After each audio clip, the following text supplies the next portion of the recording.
Hello?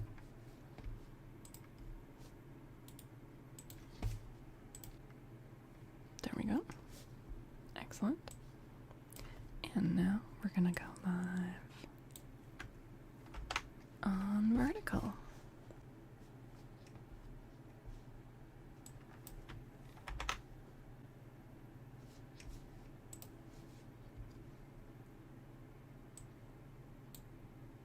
Wonderful. Okay. Yay. We are now live on Twitch and both the YouTube channels. Hi Sean over in the YouTube. Thank you so much. Let me pin that. Yeah. Oh, let me change my microphone settings.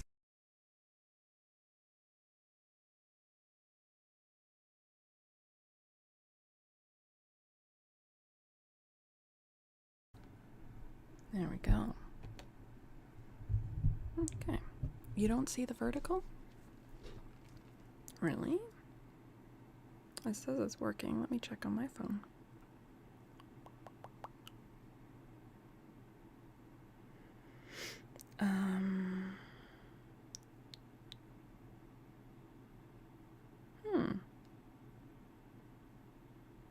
Yeah, I've only got the alert for the horizontal one. But it says that it's working. That's very weird. Let me try to use the link to go to my channel. Very strange. Yeah, it's not showing up, is it? Okay. Odd, odd. Let me end that and try it again. Very, very strange though.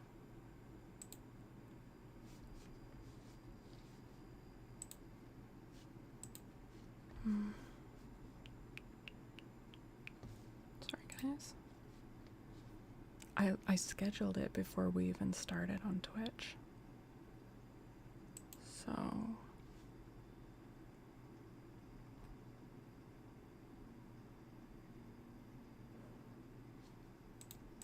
this'll just take 1 sec. Alright. That's all looking good. Next. Oh, you know what? I wonder if it, because it might have automatically just made it unlisted by accident. Okay. Well, let's do this again. Okay. It should be showing up now as like a waiting one, and now let's go live. Probably chatters in there trying to get bandwidth cannibalized. No one was in the chat. Yeah. I think because when I was going live to schedule this one just now, it was like it asks whether you want it privated or unlisted or whatever, and it was like automatically unlisted. So maybe I did that by accident. So hopefully now it will work though. Oh, looks like Sean is successfully in the chat there. Fantastic. Yay! Excellent, excellent. Wonderful. Okay, now we're all sorted. Okay. Okay. Hi everyone. Hello, hello, hello. Oh my goodness. We are gonna get some more reading done, which I'm very excited about. We are live on YouTube and on Twitch. So if anyone from Twitch is able to open up the YouTube stream, you know, as like another window, another tab or whatever, just like dropping a lurk on YouTube, even if you're doing your main chatting on Twitch, although chatting on YouTube is helpful as well, but mainly trying to get those watch hours is very, very helpful. Very helpful. Okay.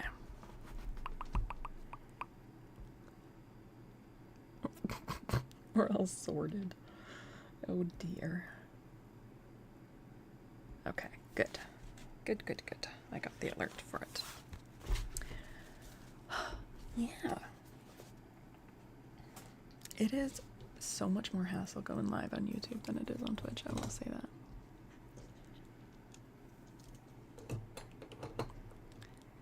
Okay. Huzzah! Yes. Yeah, so Sean shared the links in chat. We are at the first one of those links, the @Faolkor. Or if you look down, on my Twitch page, my About Me section, the YouTube link does go to this channel. I do have a second channel for specifically like ASMR triggers. But yeah, this is where we're at. This is where we're at. And I'm really excited to jump back in because, oh my god, we left off in a moment. It was a moment, and it was tempting to keep reading more of it.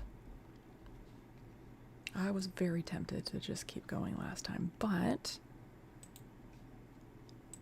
that means that we are it is exciting to be able to dive into it now. Okay. Because we are going to be picking up with book 18. How are we already at book 18? That's kind of crazy.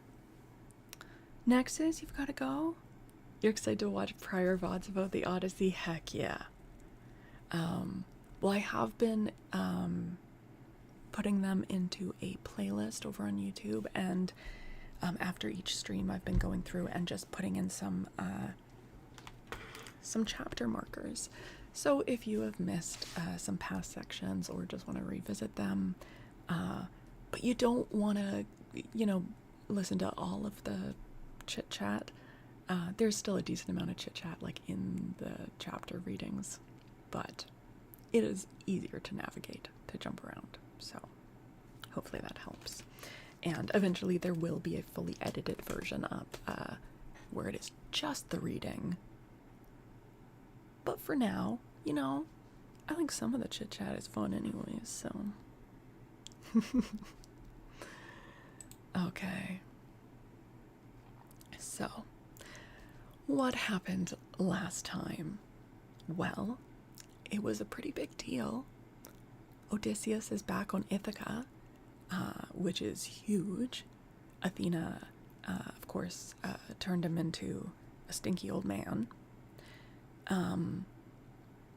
Telemachus is also home. Now, he hasn't been away for that long. It's probably been a few weeks. I don't know. But Telemachus also made it home without being killed by the suitors who were lying in wait in their own ship, ready to myrtle him as he went home. So, huzzah. And Athena instructed both Odysseus and Telemachus, instead of going home to the main house, to make their way to the hut of the swineherd, who is just an awesome dude, I gotta say. He's great. I really like him. Also, weirdly, we seem to be the swineherd. The author speaks directly to the reader as if they are the swineherd, which is the only character where that has happened. So yeah. Obviously, he's the main character. And the most important part of the story. The swineherd is Legion. Legion and Legend, yes. But the swineherd steps out for a little bit, and Athena makes Odysseus look like Odysseus again, and like not just like Odysseus, but like the hot young version of Odysseus. And there is a father and son reunion, and basically they come up with a plan together, and then Athena turns Odysseus back into a stinky old man, and then they make their way to the main house where all the suitors are feasting, egregious, like over the top, eating everything, drinking everything, being slovenly, greedy, louts, gluttonous swine. And they're all kind of upset that Telemachus is back. Of course, Penelope is happy that Telemachus is back. She has not been told that Odysseus is there because they got to keep things under wraps. So Odysseus goes in the form of this old man, pretending that he's a beggar, and he is begging food from the suitors at the table, and most of them give him little scraps. One of them, Antinous, I believe his name is extra rude and throws a stool at him. Also, he sees his old hunting dog there, who he hasn't seen in like 20 years, and the dog recognizes him even though he's disguised as a stinky old man, and immediately is like so overcome with seeing his master again, the dog just dies. This poor old dog. They don't even get to pet, like he doesn't get to pet him. It's just, anyway, yeah, that was fetched. No, not throwing that kind of stool.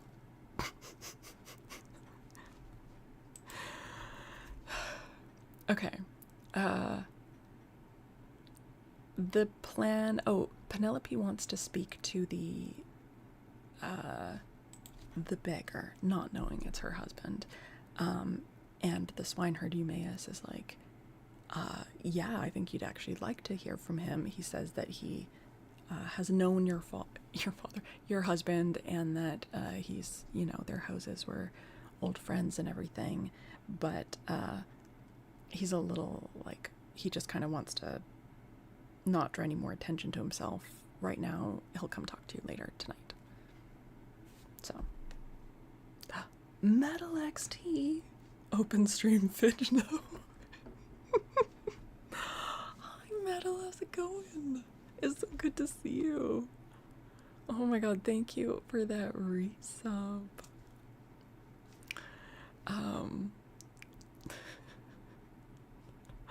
Hi Red Sea, hello. You've been doom scrolling on Instagram again. Stop that. Stop scrolling. Sit down and listen to an epic tale. Yeah, you guys, you didn't know this necessarily. This isn't just a great place to hang out. Let me help you retrain your attention span. Let's listen to stories. I'm Michael over on YouTube. Hello. Welcome. Yeah. Let's make oral storytelling, a big thing again. Val should act out the Odyssey in the form of a bunch of YouTube shorts. I am not enough of a theater kid to do something like that. But I do have a wide array of different man voices. So you get that. Somehow I have more man voices than woman voices. I don't know what that's about. Stop scrolling, start trolling books. Yes, exactly. Not being a theater kid will make it better. If by better you mean more embarrassing. Yeah. Your PC's running terribly? You only have your phone? You can watch on your phone. Hey Joe Biden, hello, how's it going? Use your little horses to act it out. Don't come at me about my little horses, okay? We all have special interests. Hand puppets, maybe. You also have a fever? Are fevers going around? What is happening? Oh my god, I'm so sorry to hear that. Ugh. I hope you feel better soon. That's awful. Aside from doom scrolling your mental health away, you're actually doing perfectly fine. It was a very short day for you at work. There you go. All right. Not all is terrible then. Your dreams are crazy. You need to ground yourself with some ASMR. Well, we're just about to jump into reading more of the Odyssey. I don't know how grounding it will be. There's a lot of shape-shifting and weird stuff going on, and animal sacrifice, and Twin Testicle Tyler says it's about to get nuts, so, you know, buckle in, grab your nuts, make sure they're safe. Fevers are going around, so is the stomach bug. Oh, man.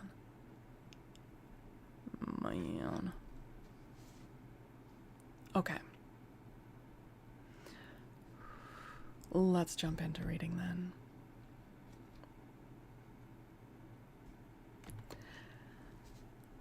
Book 18. The fight with Iris. Odysseus warns Amphinomus. Penelope gets presents from the suitors. The braziers is just, I don't know, I guess that's its own plot point. I don't know what that's about. Odysseus rebukes Eurymachus. Oh my god, shit's gonna go down. Alright. This story has it all. Human sacrifice, dogs and cats living together, mass hysteria. Yeah.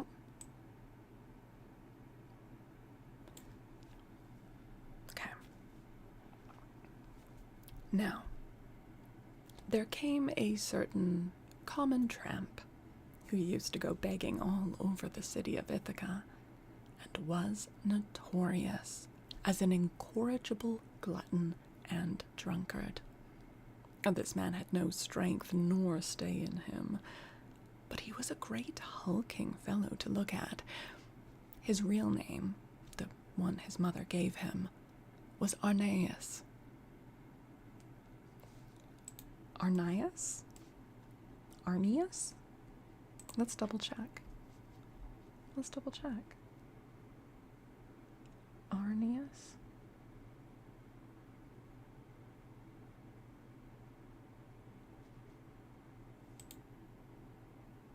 Arneus. Okay.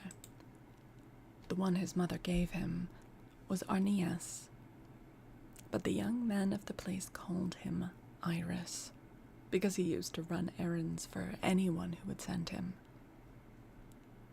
Is that supposed to be pronounced Iris?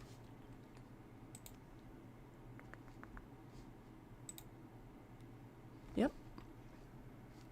As soon as he came, he began to insult Odysseus and try to drive him out of his own house.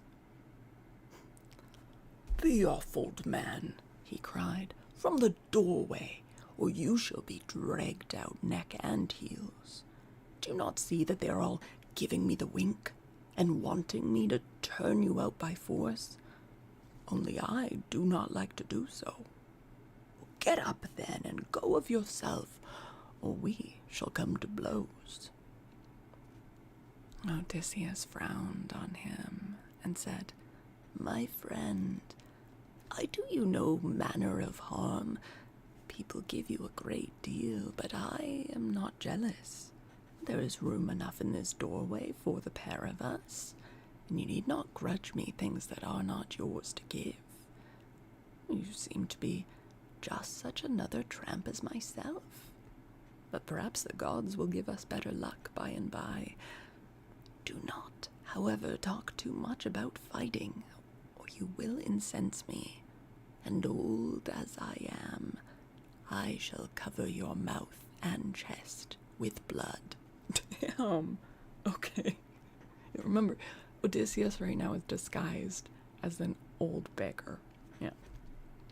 "I shall have more peace tomorrow if I do, for you will not come to the house of Odysseus any more."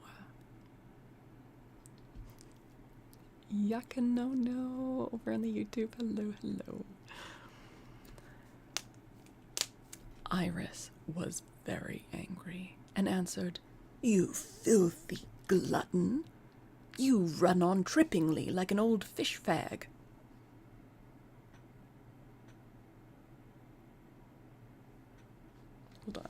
hold.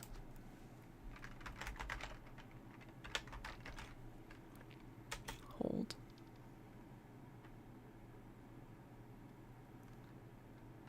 Huh. Well, that's very interesting. No, hold on. I was assuming that it had to do with the other meaning of, like, sticks. But apparently it's a fishwife. So fishwife, fishlass, and fishfag are interchangeable. It's a woman who sells fish, usually the wife of a fisherman, selling her husband's catch. I've never heard that term applied to a woman. But apparently that's what it means, and I don't know why. I don't know why. Couldn't tell you. Would have to look into the etymology.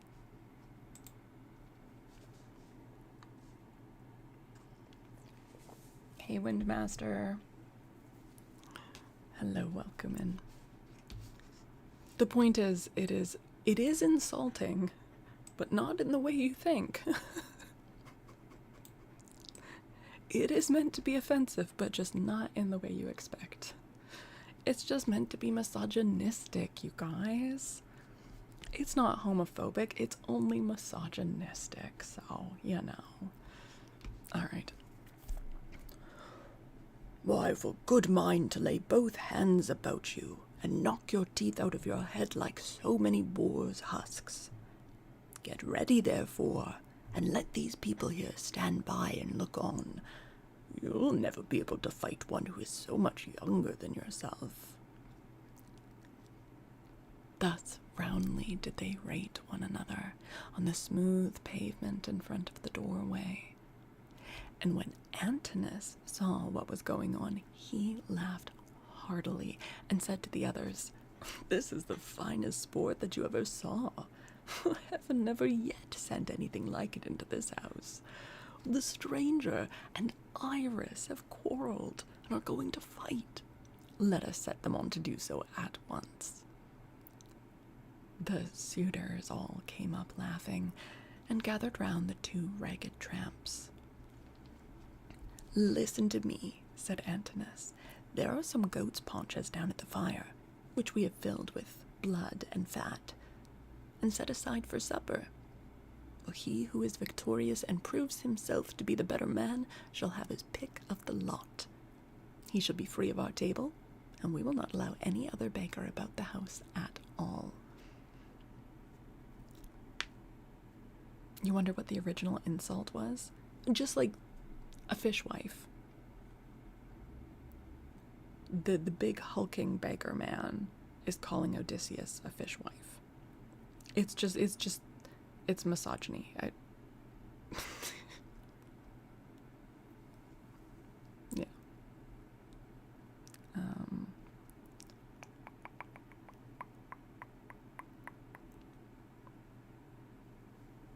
Yeah, he says you run on trippingly like an old fish. He's saying you talk as much as an old lady. Oh, you mean I don't know what the translation would be. It would be interesting to see other translations, and yeah.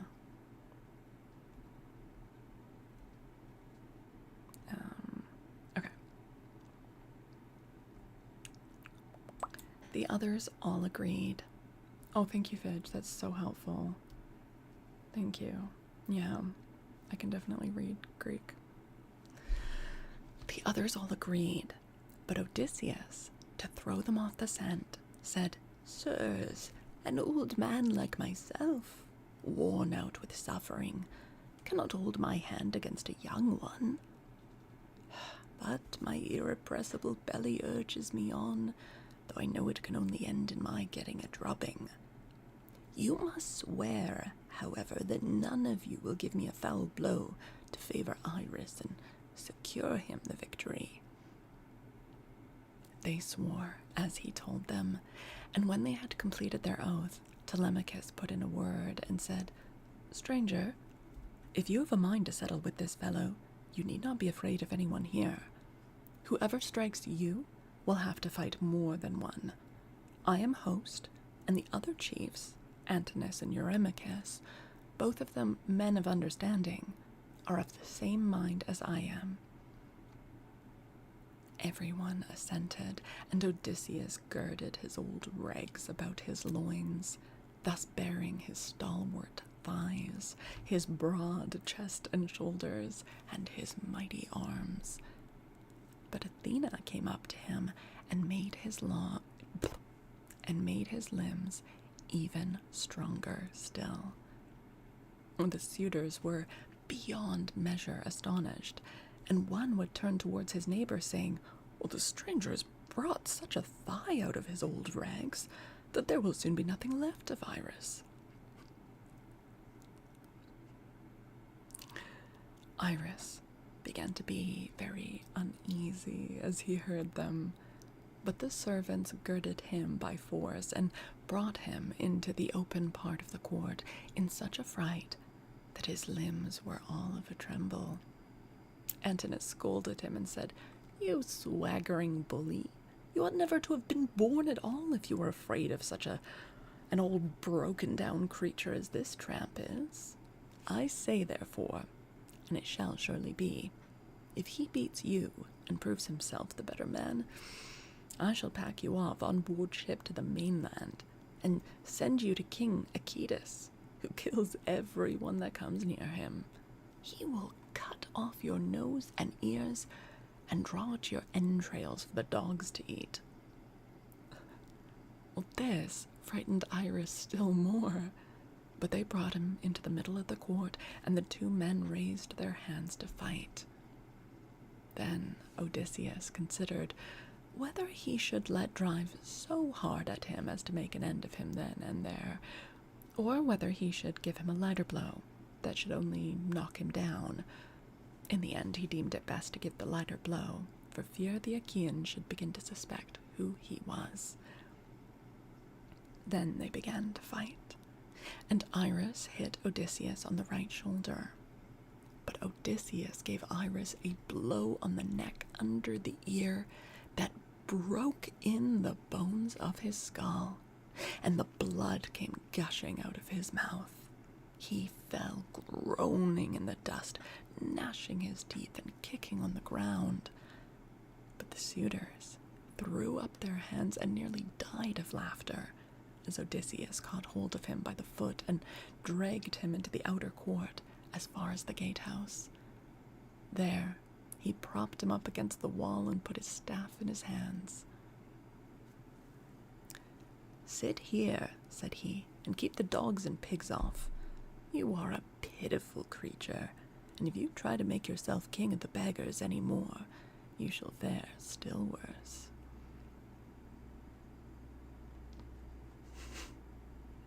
The best kind of blood is gushing? Bro. Then he threw his dirty old wallet, all tattered and torn, over his shoulder, with the cord by which it hung, and went back to sit down upon the threshold. But the suitors went within the cloisters, laughing and saluting him. "Oh, may Zeus and all the other gods," said they, "grant you whatever you want for having put an end to the importunity of this insatiable tramp. We will take him over to the mainland presently, to King Aeacus, who kills everyone that comes near him." Odysseus hailed this as of good omen, and Antinous set a great goat's paunch before him, filled with blood and fat.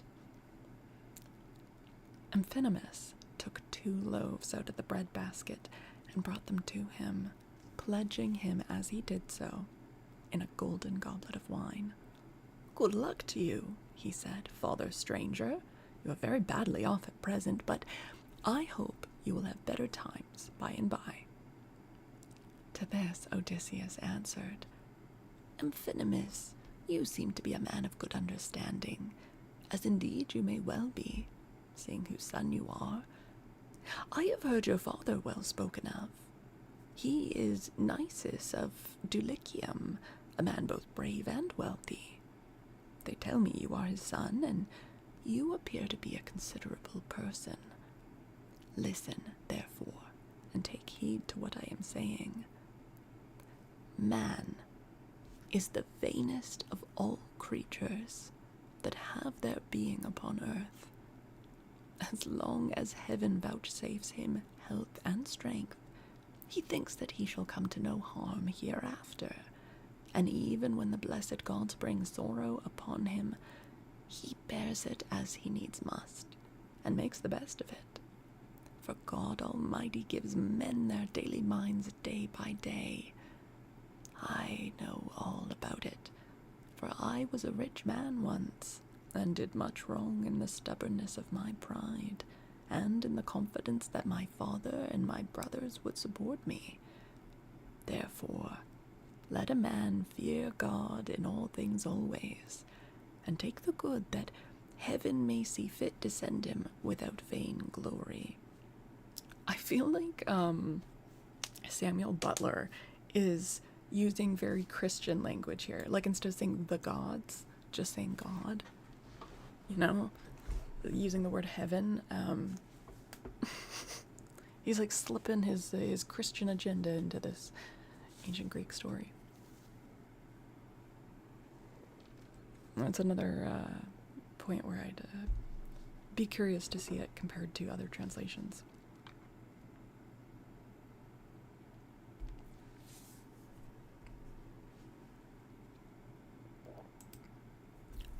Okay. Consider the infamy of what these suitors are doing. See how they are wasting the estate and doing dishonor to the wife of one who is certain to return some day, and that too not long hence. Nay, he will be here soon.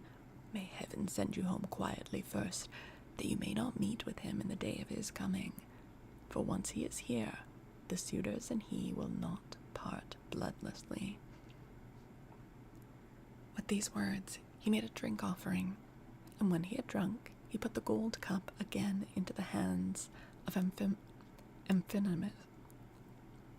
Amphinomus, who walked away serious and bowing his head, for he foreboded evil. But even so, he did not escape destruction, for Athena had doomed him to fall by the hand of Telemachus. Oh, okay. So he took his seat again at the place from which he had come. Yeah, amphetamines.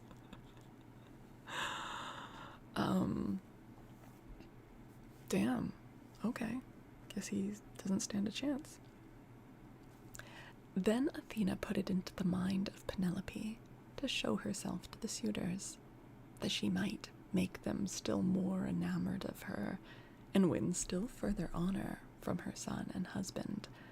So she feigned a mocking laugh and said, "Your enemy, I have changed my mind, and have a fancy to show myself to the suitors.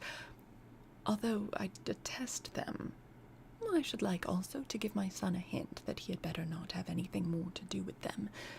They speak fairly enough, but they mean mischief." Bro, Athena is playing with them like they're dolls. "My dear child," answered Eurynome, "all that you have said is true. Go and tell your son about it. But first, wash and anoint your face. Do not go about with your cheeks all covered with tears. It is not right that you should grieve so incessantly. For Telemachus, whom you always prayed that you might live to see with a beard, is already grown up." "I know, Eurynome," replied Penelope, "that you mean well, but do not try to persuade me to wash and to anoint myself, for heaven robbed me of all my beauty on the day my husband sailed. Nevertheless, tell Autonoe and Hippodamia that I want them. They must be with me when I am in the cloister. I am not going among the men alone. It would not be proper for me to do so." On this, the old woman went out of the room to bid the maids to go to their mistress, In the meantime, Athena bethought her of another matter and sent Penelope off into a sweet slumber. So she lay down on her couch, and her limbs became heavy with sleep. Then the goddess shed grace and beauty over her that all the Achaeans might admire her. She washed her face with the ambrosial loveliness that Aphrodite wears when she goes dancing with the Graces. She made her taller and of a more commanding figure, while as for her complexion, it was whiter than sawn ivory. When Athena had done all this, she went away, whereon the maids came in from the women's room and woke Penelope with the sound of their talking.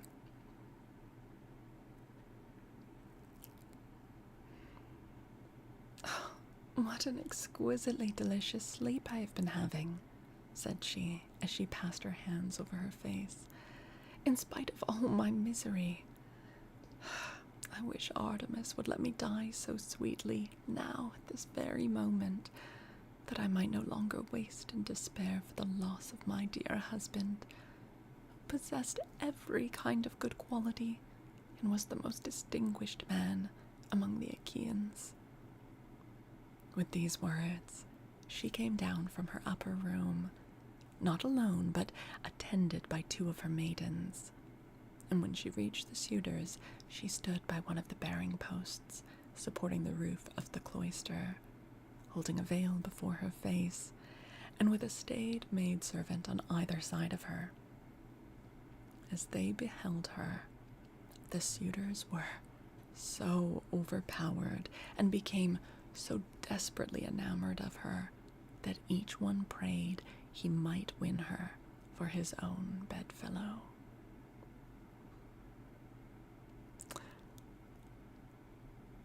"Telemachus," said she, addressing her son, "I fear you are no longer so discreet and well-conducted as you used to be. When you were younger, you had a greater sense of propriety. Now, however, that you are grown up, though a stranger to look at you would take you for the son of a well-to-do father. As far as size and good looks go, your conduct is by no means what it should be. What is all this disturbance that has been going on, and how came you to allow a stranger to be so disgracefully ill-treated? What would have happened if he had suffered serious injury while a suppliant in our house? Surely this would have been very discreditable to you." "I'm not surprised, my dear mother, at your displeasure," replied Telemachus. "I understand all about it, and know when things are not as they should be, which I could not do when I was younger. I cannot, however, behave with perfect propriety at all times. First one and then another of these wicked people here keeps driving me out of my mind. I have no one to stand by me. After all, however, this fight between Iris and the stranger did not turn out as the suitors meant it to do, for the stranger got the best of it. I wish Father Zeus, Athena, and Apollo would break the neck of every one of these wooers of yours, some inside the house and some out. And I wish that they might all be as limp as Iris is over yonder in the gate of the outer court. We'll see how he nods his head like a drunken man. He has had such a thrashing that he cannot stand on his feet, nor get back to his home, wherever that may be, for he has no strength left in him." Thus did they converse. Eurymachus then came up and said, "Queen Penelope, daughter of Icarius, if all the Achaeans in Iasian Argos could see you at this moment, you would have still more suitors in your house by tomorrow morning, for you are the most admirable woman in the whole world, both as regards personal beauty and strength of understanding." To this Penelope replied, "Eurymachus, heaven robbed me of all my beauty, whether of face or figure, when the Argives set sail for Troy, and my dear husband with them. If he were to return and look after my affairs, I should both be more respected and show a better presence to the world. As it is, I am oppressed with care, and with the afflictions which heaven has seen fit to heap upon me. My husband foresaw it all, and when he was leaving home, he took my right wrist in his hand. "Wife," he said, "we shall not all of us come home safe from Troy, for the Trojans fight well both with bow and spear. They are excellent also at fighting from chariots, and nothing decides the issue of a fight sooner than this. I know not, therefore, whether heaven will send me back to you, or whether I may not fall over there at Troy. In the meantime, do you look after things here. Take care of my father and mother, as at present, and even more so during my absence. But when you see our son growing a beard, then marry whom you will, and leave this, your present home." This is what he said, and now it is all coming true. A night will come when I shall have to yield myself to a marriage which I detest, for Zeus has taken from me all hope of happiness. This further grief, moreover, cuts me to the very heart.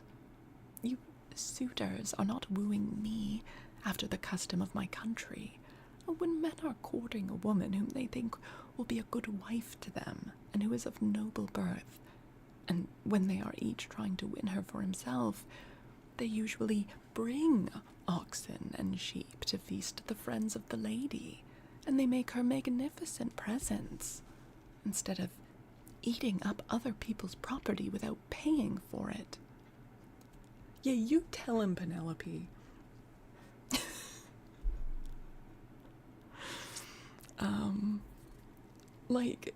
It's true. They're just being the most slovenly, awful men. Hey, Artax. Hello, hello. Good to see you.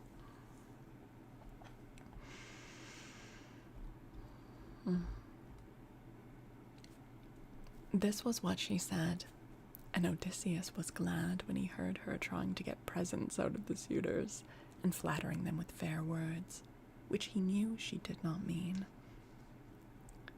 Then Antinous said, "Queen Penelope, daughter of Icarius, will take as many presents as you please from anyone who will give them to you. It is not well to refuse a present, but we will not go about our business nor stir from where we are till you have married the best man among us. Whoever he may be."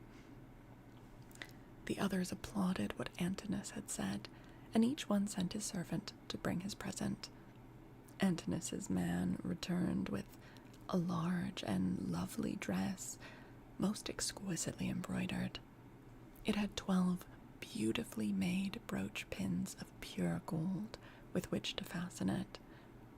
Eurymachus immediately brought her a magnificent chain of gold and amber beads that gleamed like sunlight. Eurydimus's 2 men returned with some earrings fashioned into 3 brilliant pendants which glistened most beautifully, while King Pisander, son of Polyctor, gave her a necklace of the rarest workmanship, and everyone else brought her a beautiful present of some kind. Then the queen went back to her room upstairs, and her maids brought the presents after her. Meanwhile the suitors took to singing and dancing, and stayed till evening came. They danced and sang till it grew dark. They then brought in 3 braziers to give light, and piled them up with chopped firewood, very old and dry, and they lit torches from them, which the maids held up, turn and turn about. Then Odysseus said, "Maids, servants of Odysseus who has so long been absent, go to the queen inside the house. Sit with her and amuse her, or spin and pick wool. I will hold the light for all these people. they may stay till morning, but shall not beat me, for I can stand a great deal. The maids looked at one another and laughed, while pretty Melantho began to jibe at him contemptuously, as she was daughter to Dolius, but had been brought up by Penelope, who used to give her toys to play with, and looked after her when she was a child. But in spite of all this, she showed no consideration for the sorrows of her mistress, and used to misconduct herself with Eurymachus, with whom she was in love. She misconducted herself?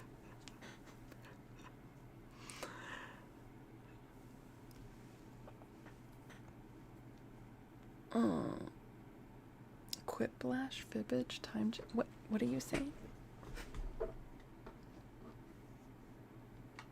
Okay. Let me read that again, but say it misconduct. Oh, Jackbox game. Oh, okay. I don't know if I've ever seen that. I pronounced it like the noun because you don't usually see that like a verb. I don't know. Maybe you do? It feels weird to me. Anyways, and used to misconduct herself with Eurymachus, with whom she was in love. Poor wretch, said she, are you gone clean out of your mind? Go and sleep in some smithy, or place of public gossips, instead of chattering here. Are you not ashamed of opening your mouth before your betters? So many of them, too? Has the wine been getting into your head, or do you always babble in this way? You seem to have lost your wits because you beat the tramp Iris. Take care that a better man than he does not come and cudgel you about the head, till he pack you bleeding out of the house. Vixen, replied Odysseus, scowling at her, I will go and tell Telemachus what you have been saying, and he will have you torn limb from limb. With these words he scared the women, and they went off into the body of the house. They trembled all over, for they thought he would do as he said. But Odysseus took his stand near the burning braziers, holding up torches and looking at the people, brooding the while on things that should surely come to pass. Hey, Oni Papa. You are a servant, and he's an old beggar, as far as they know. Like, he would, if he was actually the old beggar that he seems to be, he would be, well, I don't know, because he's also their guest, and a guest seems to be, like, really important in this culture. So I don't know. Okay. What? Okay. But Athena would not let the suitors, for one moment, cease their insolence, for she wanted Odysseus to become even more bitter against them. She therefore set Eurymachus, son of Polybus, on to jibe at him, which made the others laugh. Listen to me, said he, you suitors of Queen Penelope, that I may speak even as I am minded. It is not for nothing that this man has come to the house of Odysseus.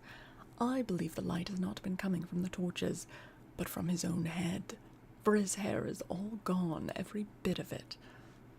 Then turning to Odysseus, he said, Stranger, will you work as a servant, if I send you to the wolds and see that you are well paid?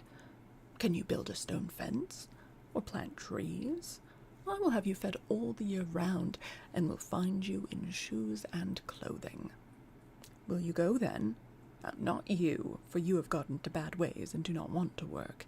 You would rather fill your belly by going round the country begging. Eurymachus, answered Odysseus, if you and I were to work one against the other in early summer, when the days are at their longest, give me a good scythe and take another yourself, and let us see which will last the longer or mow the stronger, from dawn till dark when the mowing grass is about. Or if you will plough against me, let us each take a yoke of tawny oxen, well mated and of good strength and endurance. Turn me into a 4-acre field, and see whether you or I can drive the straight of furrow. If again war were to break out this day, give me a shield, a couple of spears, and a helmet fitting well upon my temples. You would find me foremost in the fray, and would cease your jibes about my belly. You are insolent and cruel, and think yourself a great man, because you live in a little world, and that a bad one. If Odysseus comes to his own again, the doors of his house are wide, but you will find them narrow when you try to fly through them.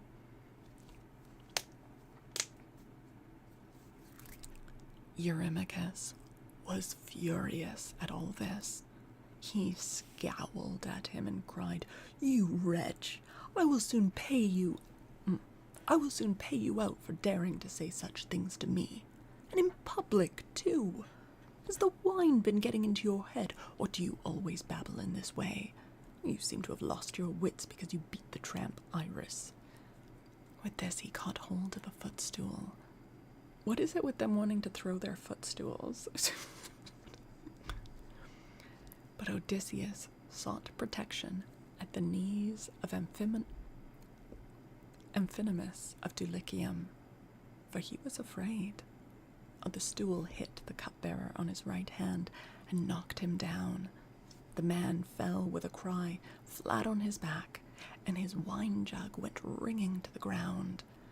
The suitors in the covered cloister were now in an uproar, and one would turn towards his neighbor, saying, "I wish the stranger had gone somewhere else. Bad luck to him, for all the trouble he gives us. We cannot permit such disturbance about a beggar. If such ill counsels are to prevail, we shall have no more pleasure at our banquet."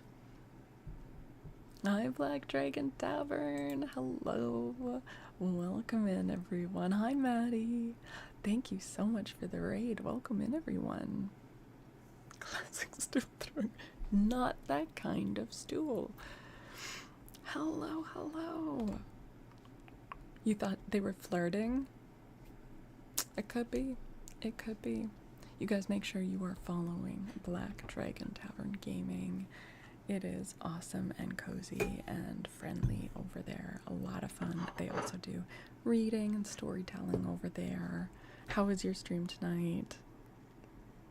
Hey, Milu. Hello, hello. Welcome, welcome. We are continuing with our read of the Odyssey. Odysseus is still disguised as an old beggar. He is amongst the suitors. Athena is just basically playing with them like they're dolls, including like influencing their emotions and desires. No, hi to Maddie. I said hi, Maddie. I did. I said hi, Maddie. Hello, hello. A bit more relaxed today. No reading because you were so late. Just waffles and songs. I mean, that sounds amazing. So nice. All right, well, get cozy, you guys. We are getting nearer to the end of chapter 18. We'll be reading at least one more tonight. Yeah. Let's do it. Let's do it. JBSB, hello. Hello over on YouTube. You like the sound? It's relaxing. I'm so glad you think so. Welcome. Okay. All right. Okay, so things are in an uproar. Athena is stoking the fires intentionally. Yeah. All right. So they're all yelling at Odysseus, who they think is an old beggar. Okay. On this, Telemachus came forward and said, "Sirs, are you mad? Can you not carry your meat and your liquor decently? Some evil spirit has possessed you. I do not wish to drive any of you away, but you have had your suppers, and the sooner you all go home to bed, the better." The suitors bit their lips and marveled at the boldness of his speech, but Amphinomus, the son of Nisus, who was son to Aretius, said, "Do not let us take offense. It is reasonable, so let us make no answer. Neither let us do violence to the stranger, nor to any of Odysseus's servants. Let the cupbearer go round with the drink offerings, that we may make them, and go home to our rest. As for the stranger, let us leave Telemachus to deal with him, for it is to his house that he has come." Hey Ozzy, hi, good to see you. Thus did he speak, and his saying pleased them well. So Mulius of Dulichium, servant to Amphinomus, mixed them a bowl of wine and water, and handed it round to each of them man by man, whereon they made their drink offerings to the blessed gods. Then, when they had made their drink offerings, and had drunk each one as he was minded, they took their several ways, each of them to his own abode. But I thought Odysseus was going to kick their ass. Oh, end of chapter 18. Wasn't he supposed to kick their ass?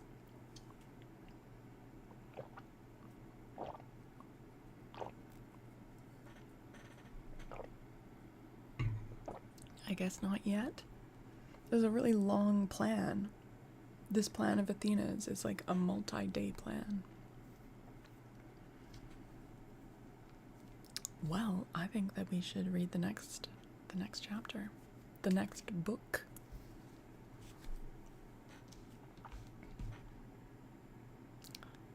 Someone's ass better get kicked? Yeah, aside from Iris, the old tramp. Got his ass kicked. But, okay. So, for anyone following along, we are about to start book 19. All of the chats have a pinned comment where you can find this translation that I'm reading from. Yeah. Okay. Book 19. Telemachus and Odysseus remove the armor. Odysseus interviews Penelope. Euryclea washes his feet. Oh, okay. Okay. Okay. I won't read all of the things. Because, you know, spoilers. Okay. Shut up, bitch. God damn it. Okay.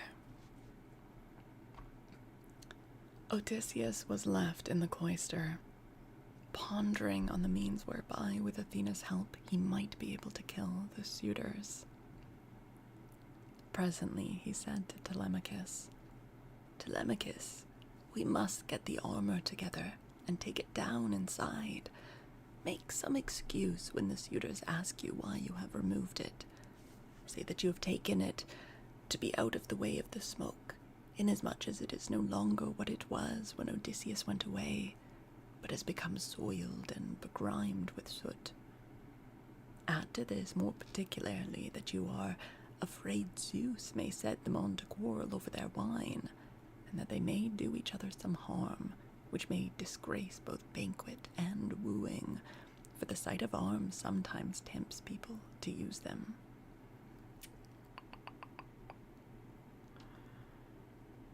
Oh, JBSB, is English not your main language? That's totally fine. You know what? Sometimes I love listening to streams of people speaking in languages that I don't know at all or very well. It can be very relaxing to listen to. I'm glad you're enjoying it nonetheless. More flying stools. We'll see. People might be throwing more stools. It's okay.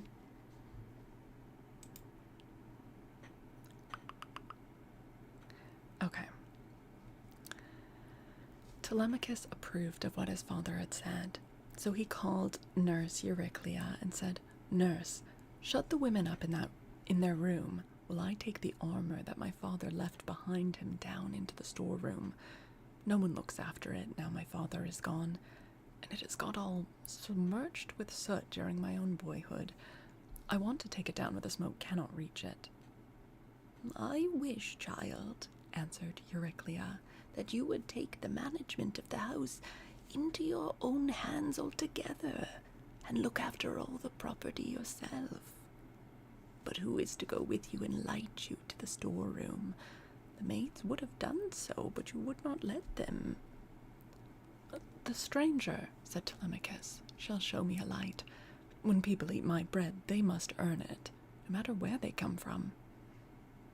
Euryclea did as she was told, and bolted the women inside their room. What, they're like locked in? Why does she not think that's more weird?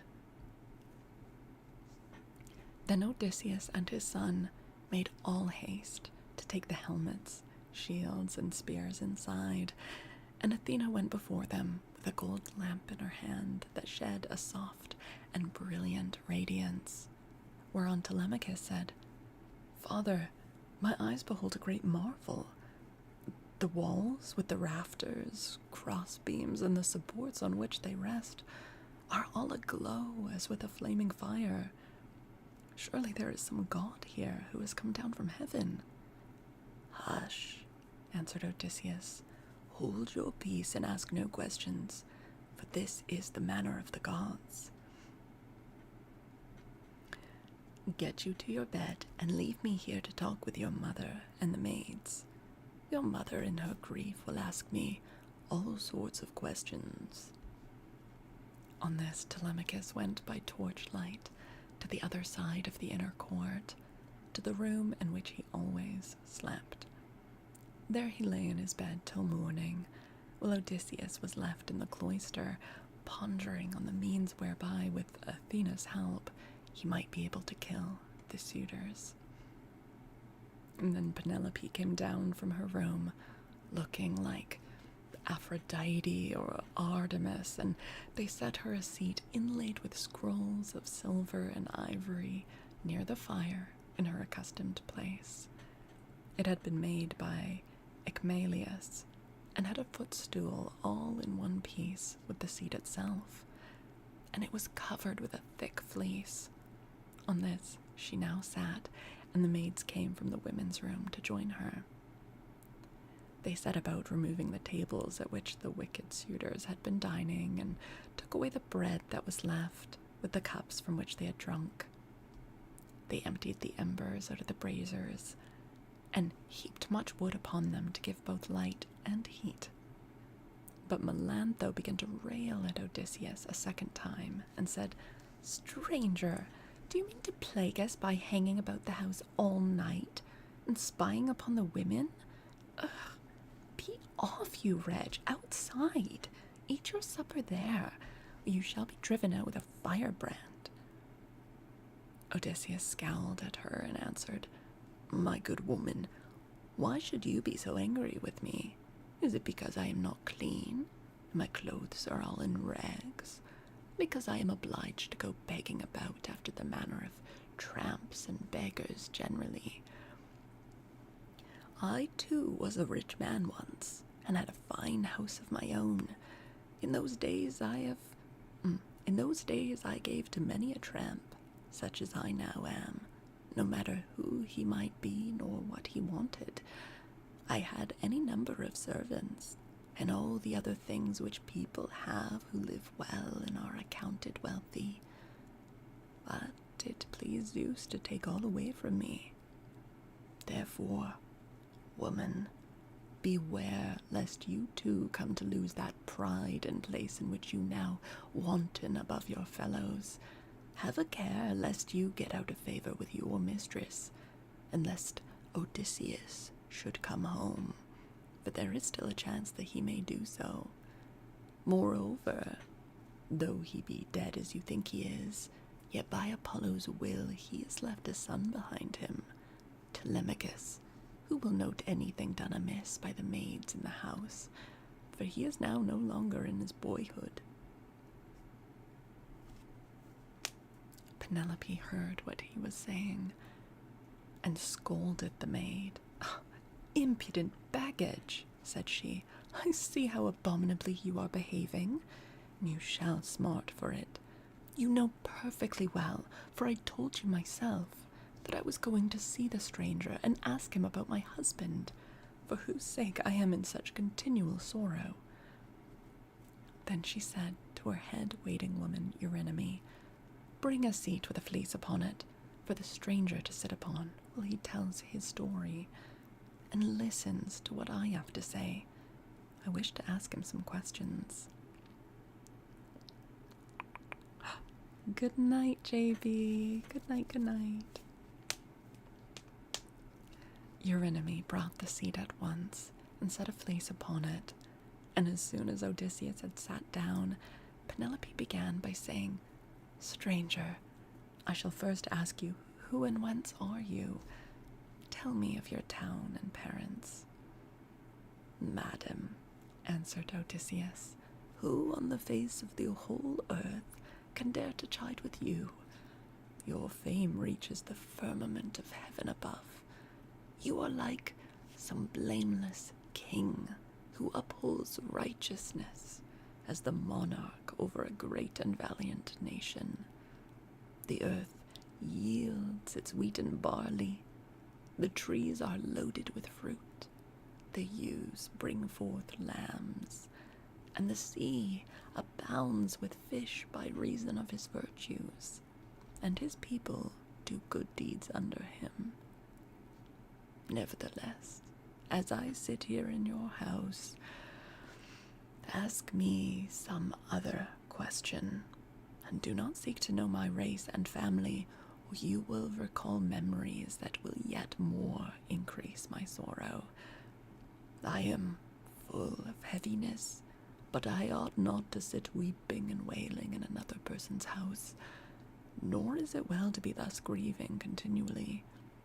I shall have one of the servants, or even yourself, complaining of me, and saying that my eyes swim with tears, because I am heavy with wine."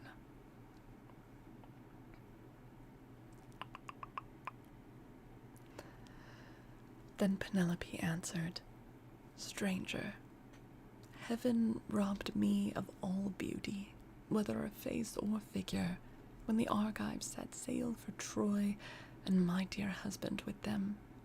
If he were to return and look after my affairs, I should be both more respected and should show a better presence to the world. As it is, I am oppressed with care, and with the afflictions which heaven has seen fit to heap upon me. The chiefs from all our islands, Dulichium, Sami, and Zacynthus, as also from Ithaca itself, are wooing me against my will, and are wasting my estate. I can therefore show no attention to strangers, nor suppliants, nor to people who say that they are skilled artisans, but am all the time broken-hearted about Odysseus. They want me to marry again at once, and I have to invent stratagems in order to deceive them. In the first place, heaven put it in my mind to set up a great tambour frame in my room, and to begin working upon an enormous piece of fine needlework. Then I said to them, 'Sweethearts, Odysseus is indeed dead. Still, do not press me to marry again immediately. Wait, for I would not have my skill in needlework perish unrecorded, till I have finished making a pall for the hero Laertes, to be ready against the time when death shall take him.'" Thank you, DJ. You gotta go bed early. Okay. Thank you, DJ. Have a good sleep. "He is very rich, and the women of the place will talk if he is laid out without a pall." This is what I said, and they assented, whereon I used to keep working at my great web all day long. But at night I would unpick the stitches again by torchlight. I fooled them in this way for 3 years without their finding it out. But as time wore on, and I was now in my 4th year, in the waning of the moons, and many days had been accomplished. These good-for-nothing hussies, my maids, betrayed me to the suitors, who broke in upon me and caught me. They were very angry with me. So I was forced to finish my work whether I would or no. And now I do not see how I can find any further shift for getting out of this marriage. My parents are putting great pressure upon me. My son chafes at the ravages the suitors are making upon his estate, for he is now old enough to understand all about it, and is perfectly able to look after his own affairs, for heaven has blessed him with an excellent disposition. Still, notwithstanding all this, tell me who you are and where you come from.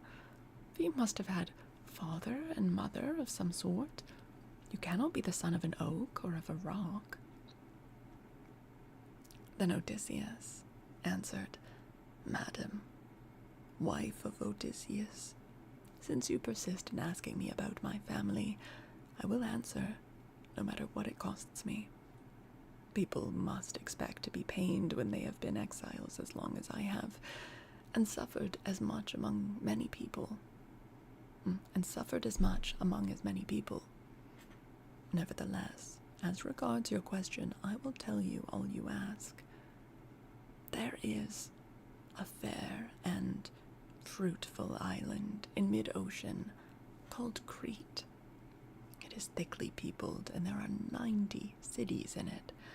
The people speak many different languages which overlap one another, for there are Achaeans, brave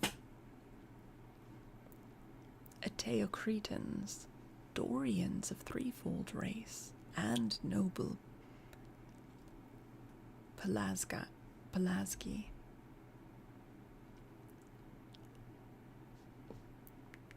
Hey, Buddha. When your doom-scrolling shorts and Fal's face jump scares you. Haha. There is a great town there, Knossos, where Minos reigned, who every 9 years had a conference with Zeus himself. Minos was father to Deucalion, whose son I am, for Deucalion had 2 sons, Idomeneus and myself. Idomeneus sailed for Troy, and I, who am the younger, am called Aethon. I mean, he's just making more shit up every time. Like, he's just, every single time. Fitch, can you not? Wait, you didn't add that to your emotes just to make fun of me, did you?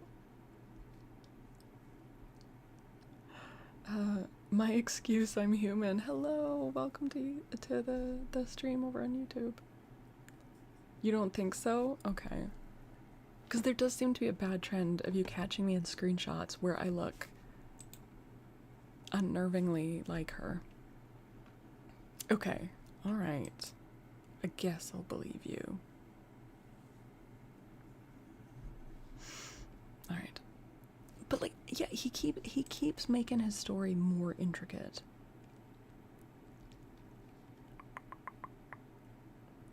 "25% of this word count is just Odysseus telling lies and embellishing stories." Yeah. And he uses like snippets of the truth. It gets very confusing, like what he's making up, what actually happened, and what kind of happened, but he's embellishing it. It's, yeah. Okay.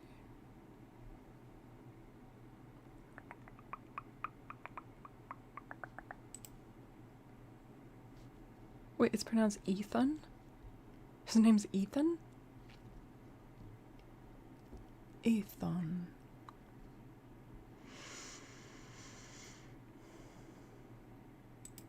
Okay. And I, who am the younger, am called Ethon.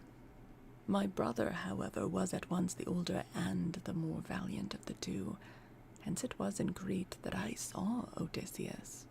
and showed him hospitality, for the winds took him there as he was on his way to Troy, carrying him out of his course from Cape Malea, and leaving him in Amnisus, off the cave of Elethuia, where the harbors are difficult to enter, and he could hardly find shelter from the winds that were then raging. As soon as he got there, he went into the town and asked for Idomeneus, claiming to be his old and valued friend. But Idomeneus had already set sail for Troy some 10 or 12 days earlier. So I took him to my own house and showed him every kind of hospitality, for I had abundance of everything. Moreover, I fed the men who were with him with barley meal from the public store, and got subscriptions of wine and oxen for them to sacrifice to their heart's content. They stayed with me 12 days, for there was a gale blowing from the north, so strong that one could hardly keep one's feet on land. I suppose some unfriendly god had raised it for them, but on the 13th day, the wind dropped, and they got away. Many a plausible tale did Odysseus further tell her, and Penelope wept as she listened, for her heart was melted, as the snow wastes upon the mountain tops when the winds from south, east, and west have breathed upon it and thawed it till the rivers run bank full with water. Even so did her cheeks overflow with tears for the husband who was, all the time, sitting by her side. Odysseus felt for her and was sorry for her, but he kept his eyes as hard as horn or iron, without letting them so much as quiver. So cunningly did he restrain his tears. Light Yagami, welcome in. Thank you for the follow. Then, when she had relieved herself by weeping, she turned to him again and said, "Now, stranger, I shall put you to the test and see whether or no you really did entertain my husband and his men, as you say you did. Tell me then how he was dressed, what kind of man he was to look at, and so also with his companions." "Madam," answered Odysseus, "it is such a long time ago that I can hardly say. 20 years are come and gone since he left my home and went elsewhither. But I will tell you, as well as I can recollect, Odysseus wore a mantle of purple wool." Lalondine, hello, welcome raiders. Hello, thank you so much for the raid. How are you doing? How was your stream? What were you guys getting up to tonight?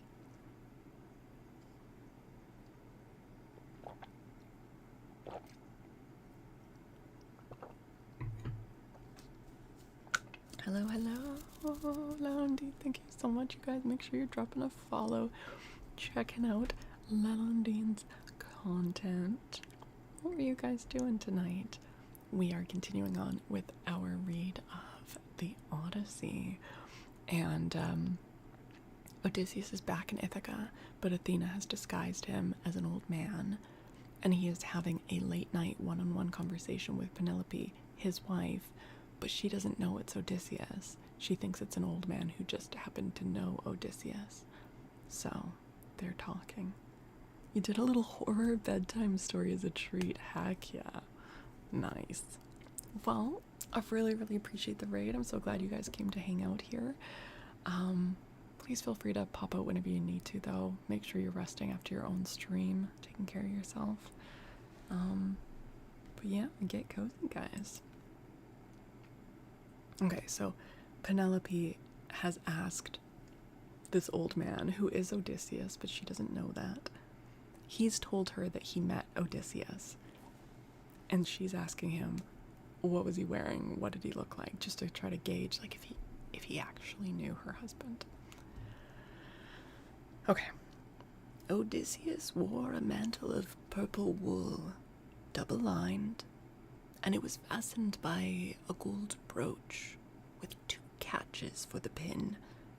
On the face of this there was a device that showed a dog holding a spotted fawn between his forepaws and watching it as it lay panting upon the ground. Everyone marveled at the way in which these things had been done in gold. The dog looking at the fawn and strangling it, while the fawn was struggling convulsively to escape. Jesus, that's like a lot for a brooch.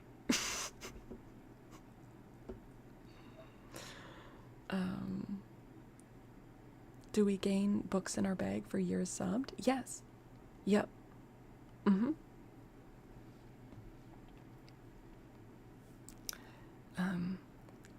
Also, I like how this guy is like, it was 20 years ago. Like, I don't really remember what he was wearing, but also let me describe in like ridiculous detail about his clothing. Hey Duke, over on YouTube. Hello, hello. As for the shirt that he wore next to his skin, it was so soft that it fitted him like the skin of an onion,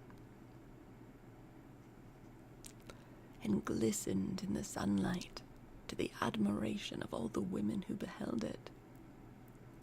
Furthermore, I say, and lay my saying to your heart, that I do not know whether Odysseus wore these clothes when he left home, or whether one of his companions had given them to him while he was on his voyage, or possibly someone at whose house he was staying made him a present of them, for he was a man of many friends, and had few equals among the Achaeans.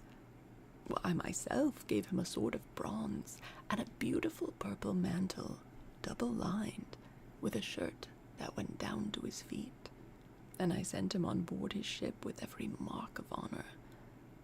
He had a servant with him, a little older than himself, and I can tell you what he was like. His shoulders were hunched, he was dark, and he had thick curly hair. His name was Eurybates, and Odysseus treated him with greater familiarity than he did any of the others, as being the most like-minded with himself. Drew, thank you for the follow. Hello, hello. Penelope was moved still more deeply as she heard the indisputable proofs that Odysseus laid before her, and when she had again found relief in tears, she said to him, "Stranger, I was already disposed to pity you, but henceforth you shall be honored and made welcome in my house. It was I who gave Odysseus the clothes you speak of. I took them out of the storeroom and folded them up myself. And I gave him also the gold brooch to wear as an ornament. Alas, I shall never welcome him home again. Oh, it was by an ill fate that he ever set out for that detested city, whose very name I cannot bring myself even to mention." Then Odysseus answered, "Madam, wife of Odysseus, do not disfigure yourself further by grieving thus bitterly for your loss, though I can hardly blame you for doing so. A woman who has loved her husband and borne him children would naturally be grieved at losing him, even though he were a worse man than Odysseus, who they say was like a god." Okay, Odysseus, all right. "Still, cease your tears, and listen to what I can tell you. I will hide nothing from you, and can say with perfect truth that I have lately heard of Odysseus as being alive and on his way home. He is among the Thesprotians, and is bringing back much valuable treasure that he has begged from one and another of them.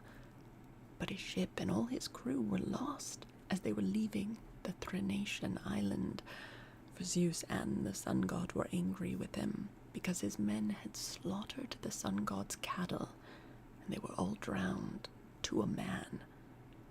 But Odysseus stuck to the keel of the ship and was drifted onto the land of the Phaeacians, who are near of kin to the immortals, and who treated him as though he had been a god, giving him many presents and wishing to escort him home safe and sound. In fact, Odysseus would have been here long ago, had he not thought better to go from land to land gathering wealth. For there is no man living who is so wily as he is. There is no one can compare with him. Phidon, king of the Thesprotians, told me all this, and he swore to me, making drink offerings in his house as he did so, that the ship was by the waterside, and the crew found who would take Odysseus to his own country. Though he sent me off first, for there happened to be a Thesprotian ship sailing for the wheat-growing island of Dulichium. But he showed me all the treasure Odysseus had got together, and he had enough lying in the house of King Phidon to keep his family for 10 generations. But the king said Odysseus had gone to Dodona, that he might learn Zeus's mind from the high oak tree, and know whether, after so long an absence, he should return to Ithaca openly or in secret. So you may know he is safe and will be here shortly. He is close at hand and cannot remain away from home much longer. Nevertheless, I will confirm my words with an oath, and call Zeus, who is the first and mightiest of all gods, to witness, as also that hearth of Odysseus to which I have now come, that all I have spoken shall surely come to pass. Odysseus will return in this selfsame year. With the end of this moon and the beginning of the next, he will be here. Hey, Drew, that accent isn't Canadian. That was also my old man voice, so that's not my normal voice, so but welcome in, Drew. How's it going? Odysseus isn't meant to be Canadian, so I wasn't. And Odysseus was like, "Oh, hey there, bud. Just going out for a rip there, eh?"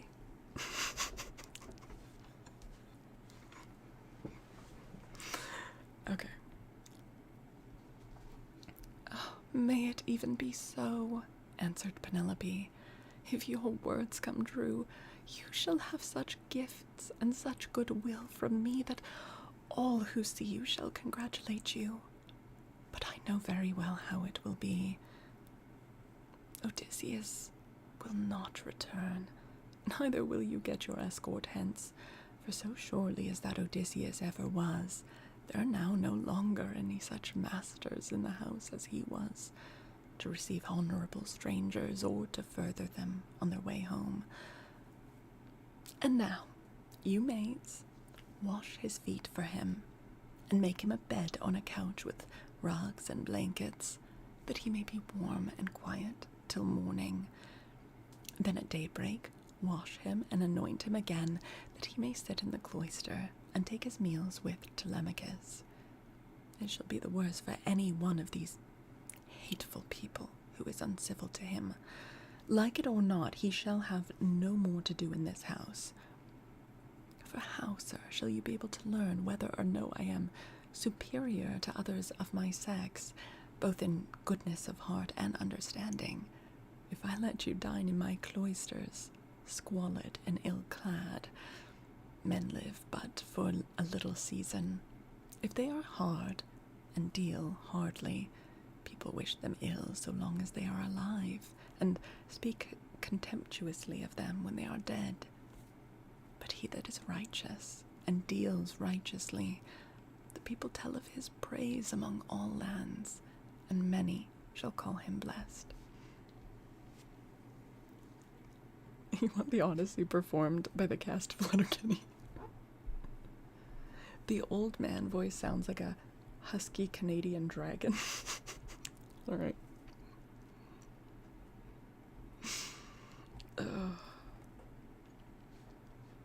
Odysseus answered, Madam, I have forsworn rugs and blankets from the day that I left the snowy ranges of Crete to go on shipboard.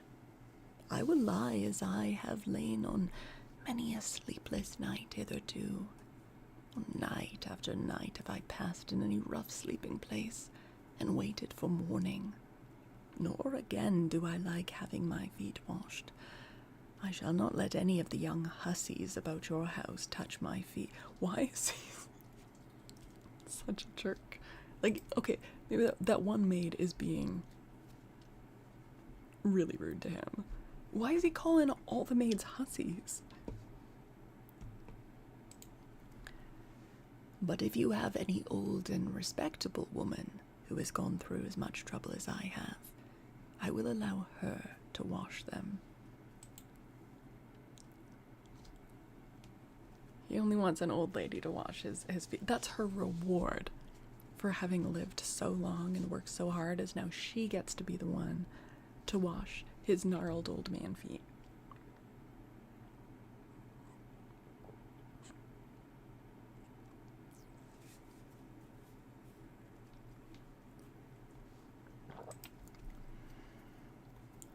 To this, Penelope said, My dear sir, of all the guests who ever yet came to my house, there never was one who spoke in all things with such admirable propriety as you do.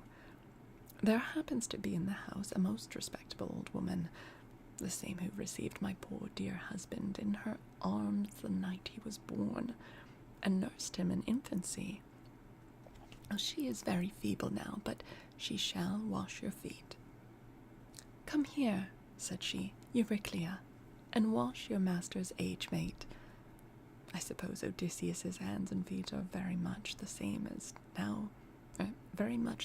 now as his are, for trouble ages all of us dreadfully fast. On these words, the old woman covered her face with her hands. She began to weep and made lamentation, saying, My dear child, I cannot think whatever I am to do with you. Okay, I'm sorry if you heard my stomach growling. I am certain no one was ever more God-fearing than yourself, and yet Zeus hates you. That was not a frog, that was my stomach grumbling. No one in the whole world ever burned him more thigh bones, nor gave him finer hecatombs when you prayed you might come to a green old age yourself, and see your son grow up to take after you. Yet see how he has prevented you alone. Yet see how he has prevented you alone from ever getting back to your own home. I have no doubt the women in some foreign palace which Odysseus has got to are jibing at him, as all these sluts here have been jibing at you. Whoa, Euryclea. Damn. Tell me how you really feel. Wow. Everyone hates the young ladies. Okay.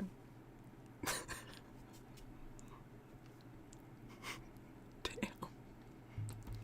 I do not wonder at your not choosing to let them wash you after the manner in which they have insulted you.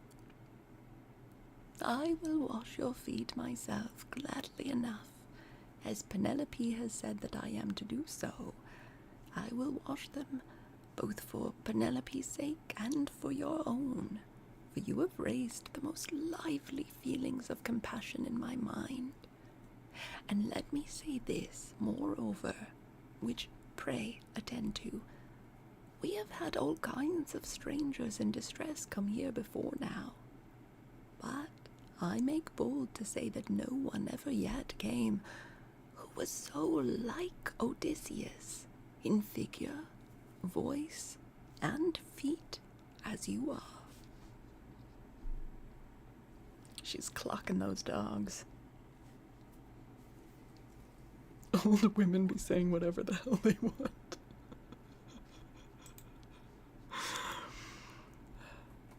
Those who have seen us both, answered Odysseus, have always said we were wonderfully like each other, and now you have noticed it too. Then the old woman took the cauldron in which she was going to wash his feet and poured plenty of cold water into it, adding hot till the bath was warm enough. Odysseus sat by the fire, but ere long he turned away from the light, for it occurred to him that when the old woman had hold of his leg, she would recognize a certain scar which it bore, whereon the whole truth would come out. And indeed, as soon as she began washing her master, she at once knew the scar as one that had been given him by a wild boar when he was hunting on Mount Parnassus with his excellent grandfather Autolycus, who was the most accomplished thief and perjurer in the whole world. Was he the king of thieves? And with the sons of Autolycus, well, Hermes himself had endowed him with this gift, for he used to burn the thigh bones of goats and kids to him. So he took pleasure in his companionship. It happened once that Autolycus had gone to Ithaca and had found the child of his daughter just born. As soon as he had done supper, Eurycleus set the infant upon his knees and said, "Autolycus, you must find a name for your grandson. You presently wished that you might have one." "Son-in-law and daughter," replied Autolycus, "call the child thus. I am highly displeased with a large number of people in one place and another, both men and women. So, name the child Odysseus, or the child of anger. When he grows up and comes to visit his mother's family on Mount Parnassus, where my possessions lie, I will make him a present and will send him on his way rejoicing." Odysseus therefore went to Parnassus to get the presents from Autolycus, who with his sons shook hands with him and gave him welcome. His grandmother, Amphithea, threw her arms about him and kissed his head and both his beautiful eyes, while Autolycus desired his sons to get dinner ready, and they did as he told them. They brought in a 5-year-old bull, flayed it, made it ready, and divided it into joints. These they then cut carefully up into smaller pieces and spitted them. They roasted them sufficiently and served the portions round. Thus, through the livelong day to the going down of the sun, they feasted, and every man had his full share, so that all were satisfied. But when the sun set and it came on dark, they went to bed and enjoyed the boon of sleep. This is like so much unnecessary detail for this flashback.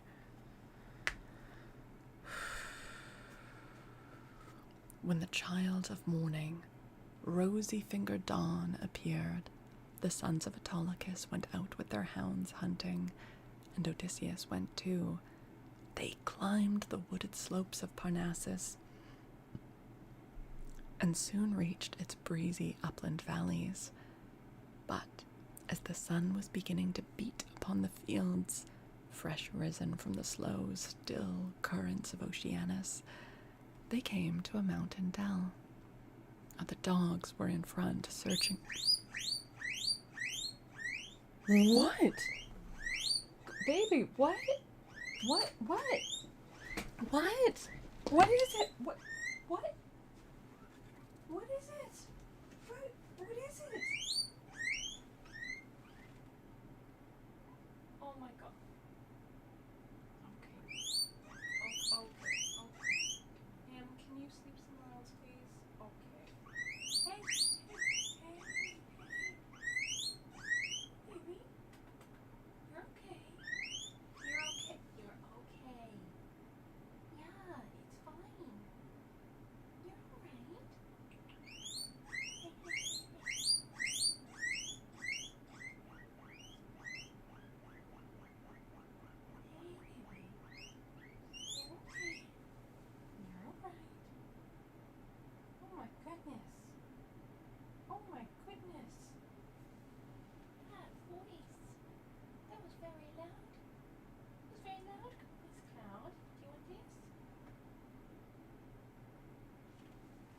You okay? Yeah? You didn't want to share your house with Nim? Is that it? She tried to share your house and that was not okay? Is that all? Maybe she just wanted to be near you. There we go, good girl. Good girl. Yeah, you're okay. Oh, goodness. Oh my goodness gracious. Oh, fuck. I meant to mute. Sorry. Sorry. That was...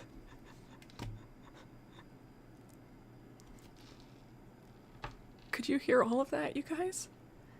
Yes, she's fine. Oh my god. She was upset because Nim was trying to use the same Heidi as her. Do you see the wooden log hut on the left? Cloud's in there, and Nim also wanted to be in there. We heard every word. Sorry. I was so, like, caught off guard by that I just jumped up. I meant to mute. Sorry, guys. Okay, well. That was really loud. I'm so sorry.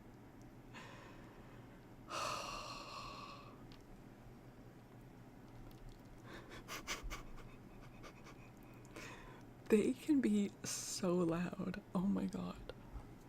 She needs her personal space, yeah. This will be the annual highlight reel. So much trouble. Cloud, as she's been recovering, has become like a lot more vocal. Yeah.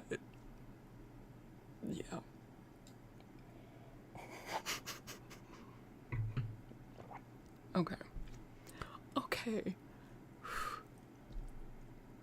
Poor Nim.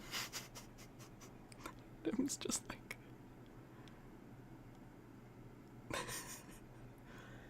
You're fine, Nim. You're fine. It's okay. The people love you. It was like fresh out.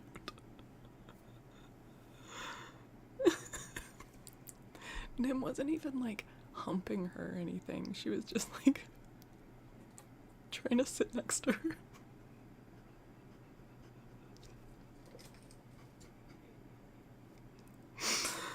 Oh Lord. Okay. Alright. Let's continue on then.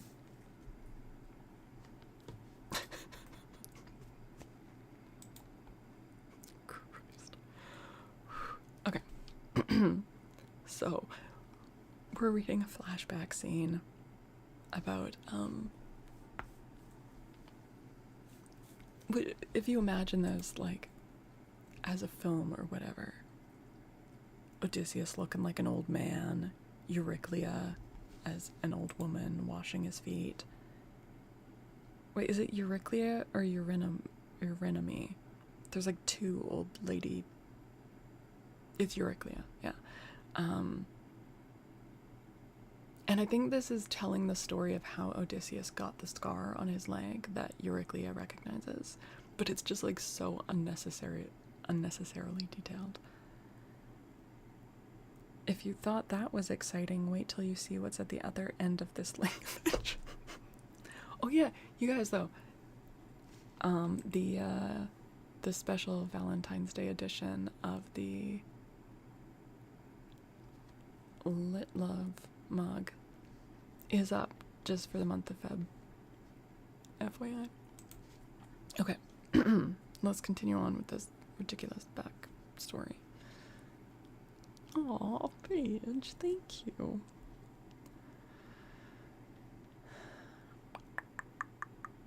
Two old lady handmaidens like in Avatar: The Last Airbender? Wait, who are the two old lady handmaidens in Avatar: The Last Airbender? It's a quality product.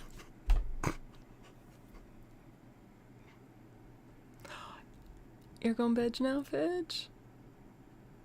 Fidge, thank you for everything. Sleep well.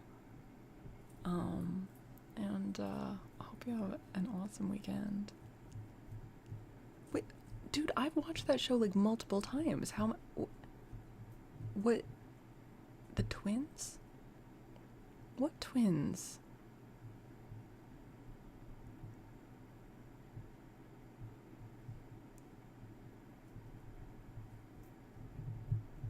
On Ember Island? Oh! Oh! I had forgotten about them. Okay. Alright. Okay. Let's get back to reading. Okay, so they're out hunting. Again, this is a flashback. Yeah, they looked after Azula. Right. I had forgotten. Okay.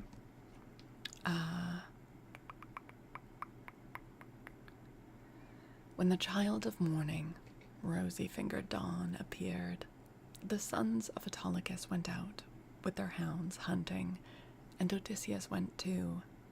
They climbed the wooded slopes of Parnassus, and soon reached its breezy upland valleys. But, as the sun was beginning to beat upon the fields, fresh risen from the slow, still currents of Oceanus, they came to a mountain dell. The dogs were in front, searching for the tracks of the beast they were chasing, and after them came the sons of Autolycus, among whom was Odysseus, close behind the dogs, and he had a long spear in his hand. Here was the lair of a huge boar, among some thick brushwood so dense that the wind and rain could not get through it, nor could the sun's rays pierce it, and the ground underneath lay thick with fallen leaves. The boar heard the noise of the men's feet and the hounds baying on every side as the huntsman came up to him. So he rushed from his lair, raised the bristles on his neck, and stood at bay with fire flashing from his eyes. Odysseus was the first to raise his spear and try to drive it into the brute, but the boar was too quick for him and charged him sideways, ripping him above the knee with a gash that tore deep, though it did not reach the bone. As for the boar, Odysseus hit him on the right shoulder, and the point of the spear went right through him, so that he fell groaning in the dust until the life went out of him. The sons of Autolycus busied themselves with the carcass of the boar and bound Odysseus's wound. Then, after saying a spell to stop the bleeding, they went home as fast as they could. But when Autolycus and his sons had thoroughly healed Odysseus, they made him some splendid presents and sent him back to Ithaca with much mutual goodwill. When he got back, his father and mother were rejoiced to see him and asked him all about it and how he had hurt himself to get the scar. So he told them how the boar had ripped him when he was out hunting with Autolycus and his sons on Mount Parnassus. That whole story was so unnecessary. But okay. Yeah, we should have had a rosy-fingered dawn counter for this book. As soon as Euryclea had got the scarred limb in her hands and had well hold of it, she recognized it and dropped the foot at once. The leg fell into the bath, which rang out and was overturned, so that all the water was spilt on the ground. Euryclea's eyes, between her joy and her grief, filled with tears, and she could not speak. But she caught Odysseus by the beard. By the beard?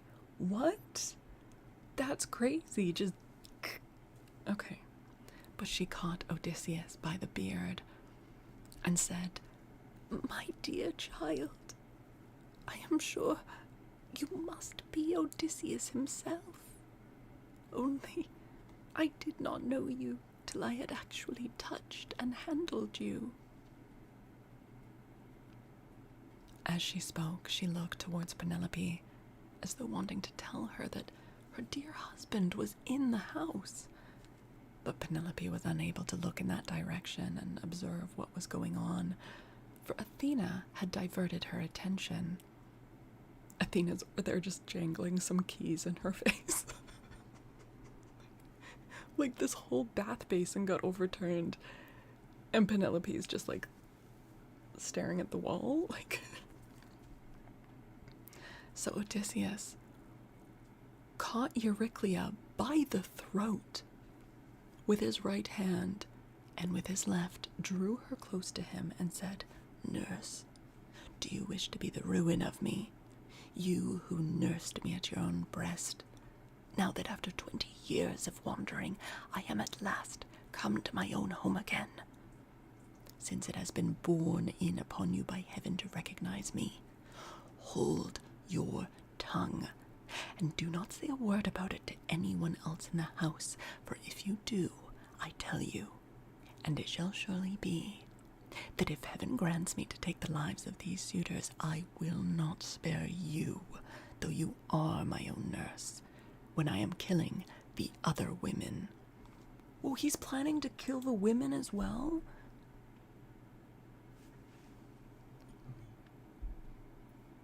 I didn't know that was part of the plan.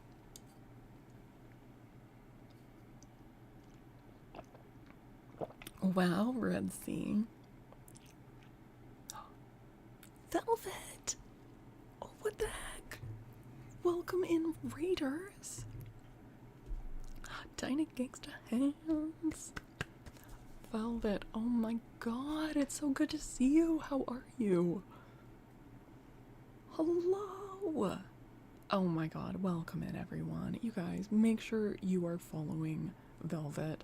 She is just such an amazing content creator, such a rad human being in general.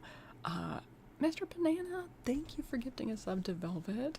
Oh my god, you've been sick for a month with the super flu? Dude, we were just saying, yeah, it seems like a lot of people have got the flu. I'm so glad that you're feeling a bit better, well enough to stream at least. Were you guys doing ASMR tonight? Velvet does amazing and very unique ASMR, but also has been doing some more other content as well, including like some cool like collabs focusing on food and memory and culture. And you were doing ASMR tonight. Hell yeah. Anyways, she's just an awesome and creative person, and you definitely want to follow her. Welcome in, you guys. If any of you are here for the first time, I'm Faolkor, and we do a mixture of traditional ASMR, usually on the chatty side, and also reading as part of that. So you've come in during the reading section, but after we wrap up this chapter, we're going to be opening up ASMR Redeems and returning to that. But yeah, we've been reading the Odyssey. It's crazy. It's a crazy story. Right now, what's going down is that Odysseus has made it back to Ithaca. He's literally in his own house, but Athena has disguised him as a stinky old man. He just had a big emotional conversation with his wife, but his wife doesn't know that it's him. He's telling all kinds of lies.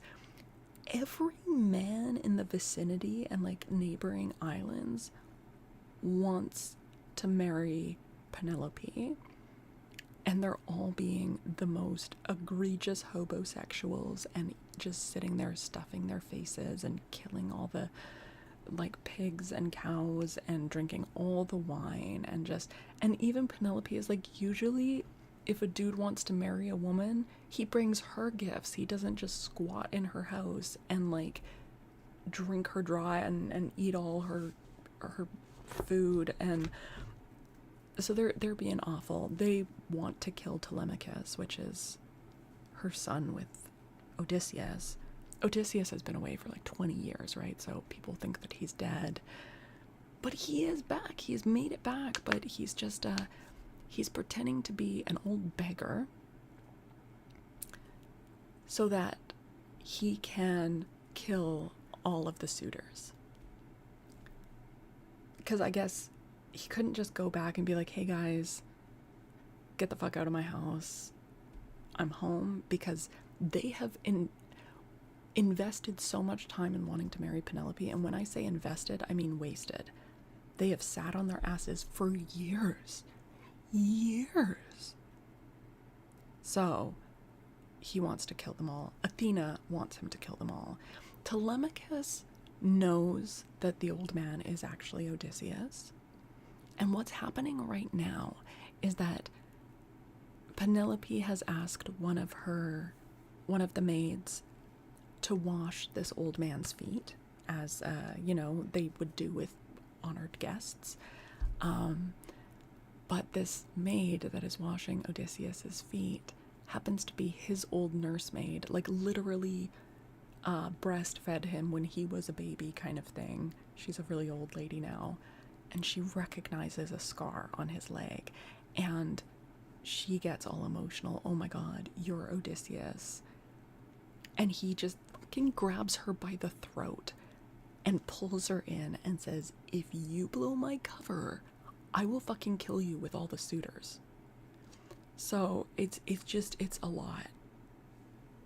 There's a lot going on. Meanwhile, Athena is just orchestrating this whole thing as if she's playing with Barbies or something. Like, it's so manipulative.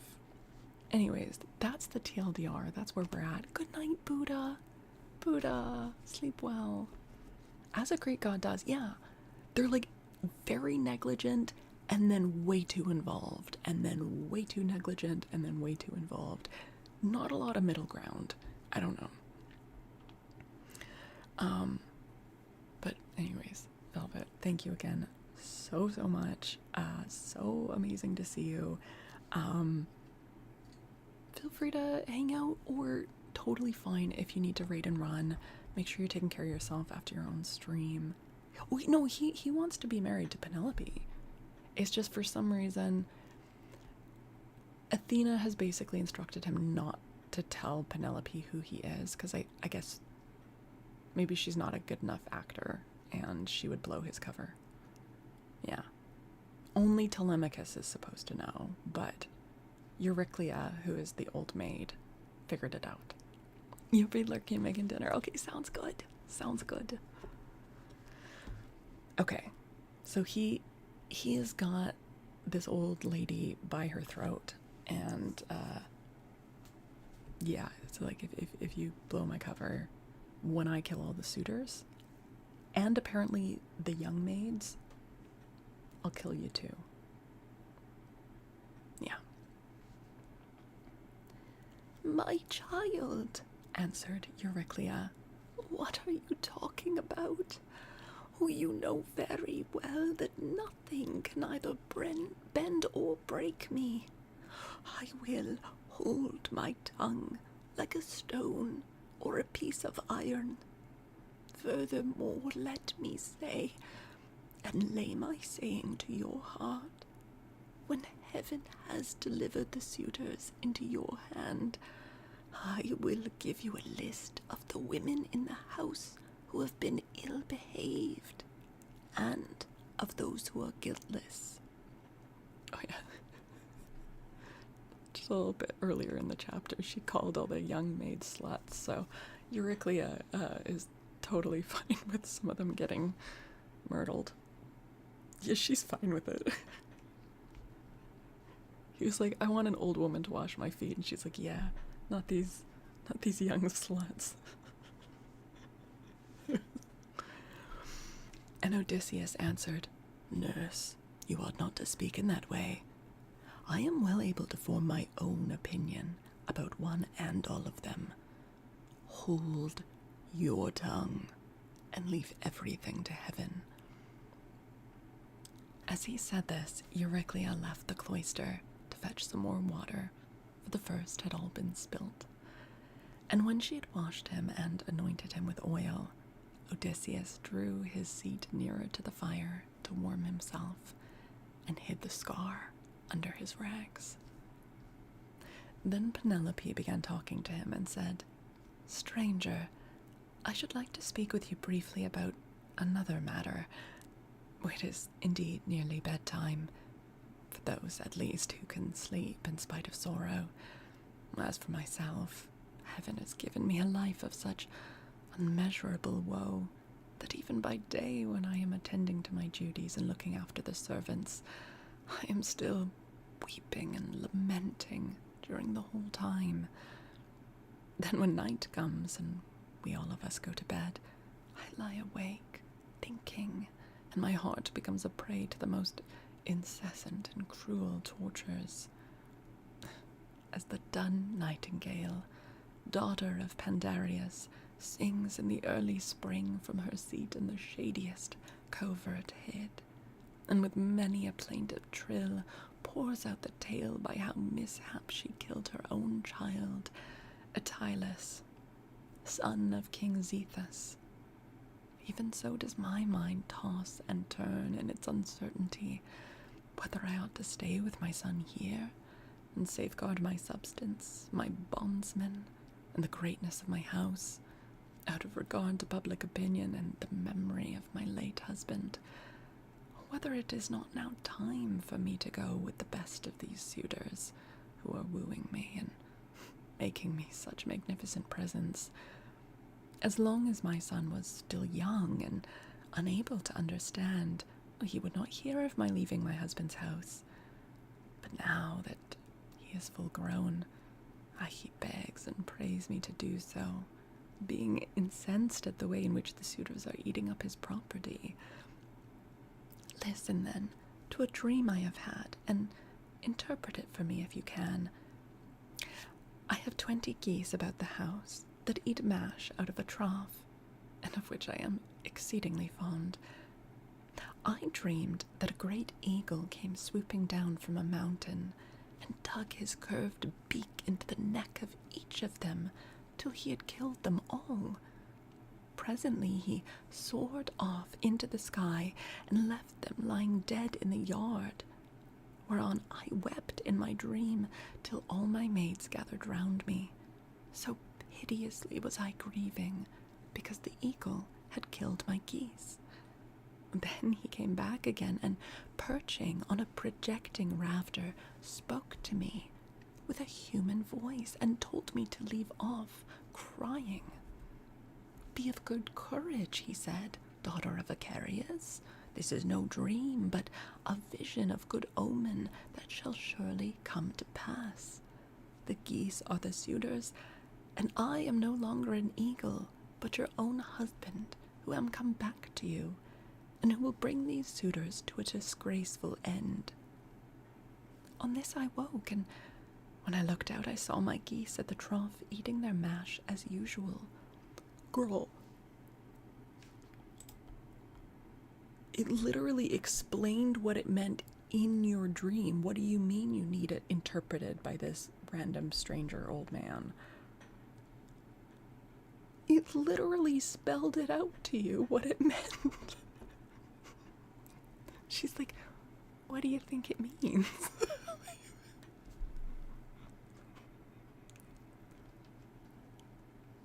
Penelope may be hot, but she's not the sharpest tool. Also, she cries a lot, man. Like, a lot. All day, all night, can't stop crying. Her husband's been gone for 20 years. Like, I get still grieving and missing him, but constantly crying for 20 years is like, there's something wrong with that. I don't know.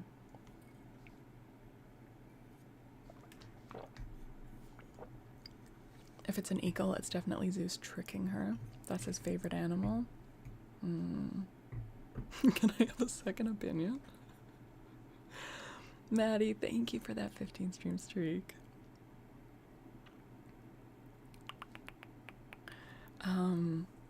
You should have been asleep 2 hours ago, Floofy Dragon.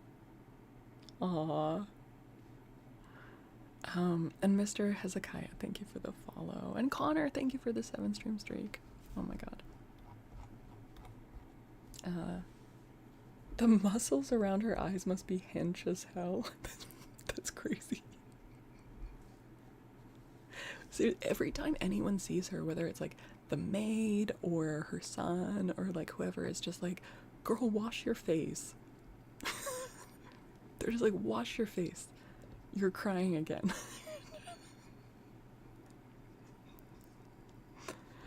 Okay. Now remember, Odysseus is disguised as an old man right now, so. This dream, madam, replied Odysseus, can admit but of one interpretation. Sorry. For had not Odysseus himself told you how it shall be fulfilled? Well, the death of the suitors is portended, and not one single one of them will escape. A stinky old man. Well, I don't know if he's stinky, but Athena dressed him in like an unfinished, was it a deer skin? Like a hide that hadn't even been like properly cured, like just a stinky old animal hide and rags, and also made him bald, and also like it sounds like she gave him like glaucoma or something. I don't know. And a lot of wrinkles.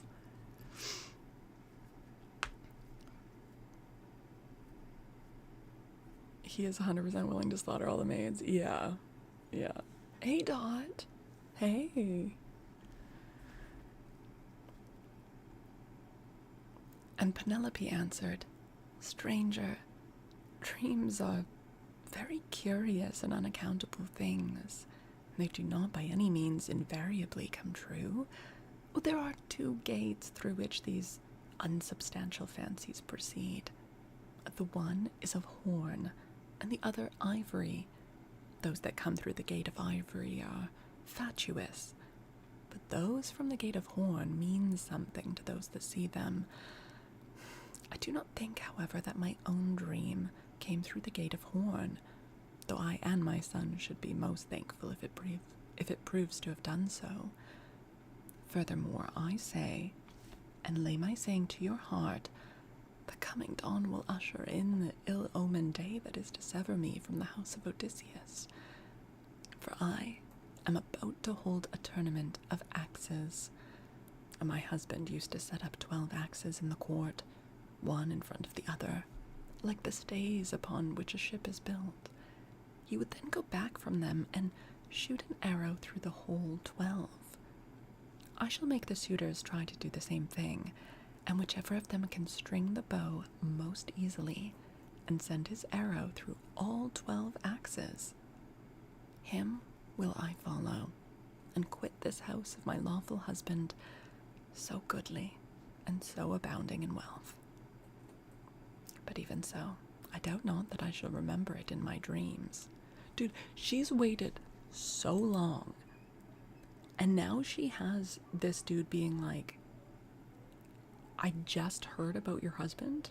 Like, I have it on good authority. He'll be here, like, within the month.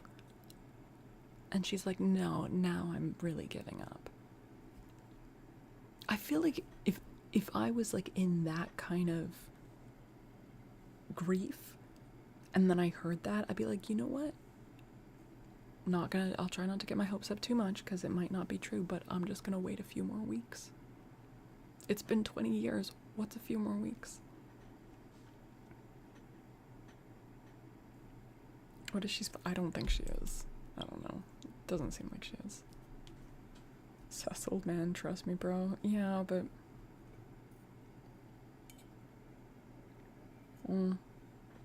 she's mad at the gods. Yeah. And Helen, I think.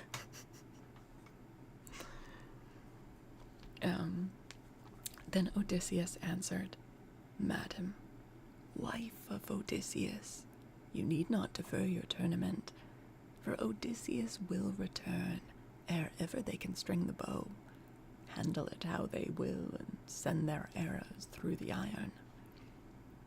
To this, Penelope said, "As long, sir, as you will sit here and talk to me, I can have no desire to go to bed.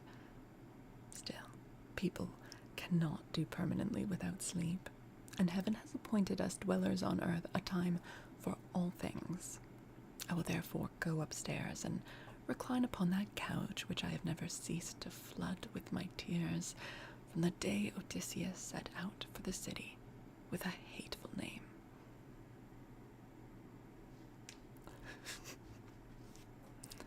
Then she went upstairs to her own room, not alone, but attended by her maidens. And when there, she lamented her dear husband, till Athena shed sweet sleep over her eyelids. End of chapter. I know. More crying. I'm just picturing her on this, like, literally soggy couch. It's just like growing mushrooms. Oh dear.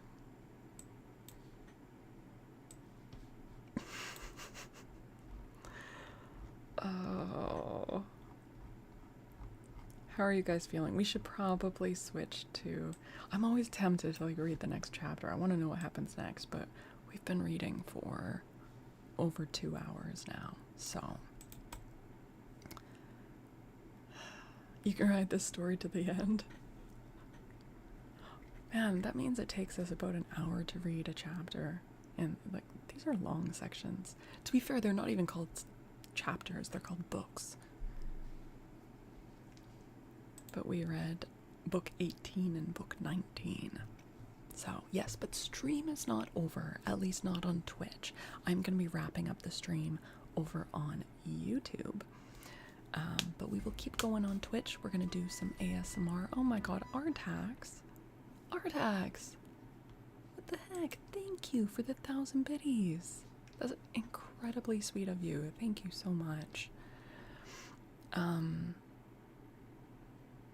Okay. Yes, so...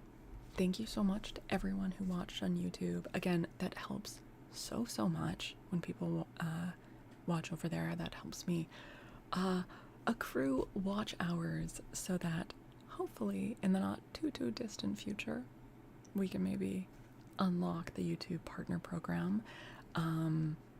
If any of you have not subbed yet and you are willing to, that's the first of those links. Just the at Faolkor is the one where the reading VODs are. We read live over there as well. And then I'm also working on editing my huge backlog of books that we've been reading on Twitch over the years.